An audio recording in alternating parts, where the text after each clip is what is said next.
ये सिर्फ एक मीडिया की शरारत है। हम अकेले चुनाव लड़ेंगे, हम अटल हैं। मायावती किसी के साथ गठबंधन नहीं कर रही हैं। दोस्तों नमस्कार, मेरा नाम रिजवान अंसारी है और आप देख रहे हैं आरएन न्यूज। अफवाहों का, अटकलों का बाजार उस समय उत्तर प्रदेश समेत पूरे देश में ठंडा पड़ गया जब आज बसपा सुप्रीमो मायावती ने ट्वीट कर यह बता दिया कि हम किसी तीसरे मोर्चे की तैयारी नहीं कर रहे हैं और हम ना ही इंडिया गठबंधन के साथ आ रहे हैं। ये सिर्फ एक मीडिया की शरारत है और इस तरह का कोई संभावना अब नहीं है। हम अकेले चुनाव लड़ेंगे, हम अटल हैं। जी हाँ, मायावती ने ये ट्वीट करके इस बात की जानकारी दे दी है कि वो अकेले चुनाव लड़ने का उन्होंने ऐलान किया था और वो अकेले ही चुनाव लड़ेंगी।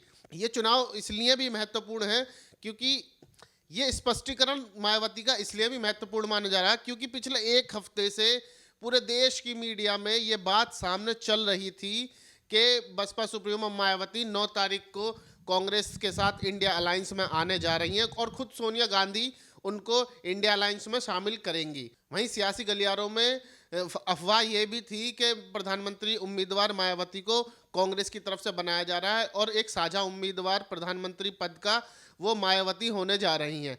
लेकिन इस सारी बातों को मायावती ने सिरे से नकार दिया है और मायावती ने साफ ट्वीट करके ये संदेश दे दिया है। मायावती ने अपने ट्वीट में लिखा है कि बीएसपी देश में लोकसभा का आम चुनाव अकेले अपने बलबूते पर पूरी तैयारी व दमदारी के साथ लड़ रही है। ऐसे में चुनावी गठबंधन या तीसरा मोर्चा आदि बनाने की अफवाह फैलाना यह घोर फेक और गलत न्यूज़ है।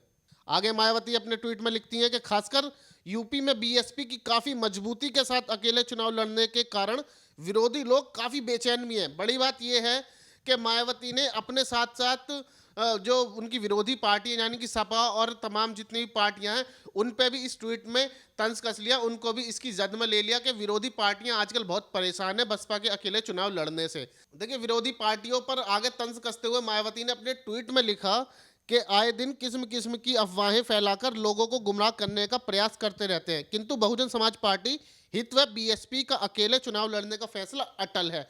यानी मायावती ने साफ कर दिया है कि वो किसी गठबंधन के साथ ही नहीं है, वो अकेले चुनाव लड़ेंगी। साल 2024 का अपने दम पर चुनाव लड़ेंगी। जैसे कि साल 2014 में मायावती ने अपने दम पर लोकसभा चुनाव लड़ा था। वो बात अलग है कि मायावती को उस समय मुंह की खानी पड़ी थी और एक भी लोकसभा सीट मायावती को उन चुनावों में नहीं मिली थी, उनका खाता तक नहीं खुला था। इसीलिए साल 2019 में जब पार्टी पर दबाव बना, उनके कार्यकर्ताओं ने दबाव बनाया, तब मायावती अपनी धुर विरोधी कही जाने वाली समाजवादी पार्टी के साथ आई और मायावती ने सपा के साथ गठबंधन किया और जीरो से सीधा 10 लोकसभा सीट और जीरो से सीधा 10 लोकसभा सीटों पर उन्होंने छलांग लगाई। तो अभी तक यही खबर है कि मायावती तो अभी तक खबर यही है कि मायावती ने जो फैसला किया था, मायावती अभी तक अपने फैसले पर अडिग हैं। अभी तक जो खबरें सियासी गलियारों में चल रही थी, अफवाहें चल रही थी, उन सभी को मायावती ने सिरे से नकार दिया है। मायावती किसी के साथ गठबंधन नहीं कर रही हैं। उन्होंने कह दिया मेरा फैसला अटल है, मेरा फैसला आखिरी है, हम लोकसभा का चुनाव अकेले लड़ेंगे, अपने बलबूते पर लड़ेंगे। तो कैसी लगी आपको ये वीडियो, हमें कमेंट करके बताएं और आपका मायावती के अकेले चुनाव लड़ने पर क्या मानना है और आपको क्या लगता है कि मायावती अकेले चुनाव लड़कर कितनी सीटों पर अपनी जीत तय करेंगी, अपना झंडा फहराएंगी, नीला झंडा फहरेगा, कितनी सीटों पर? यूपी में 80 लोकसभा सीट है।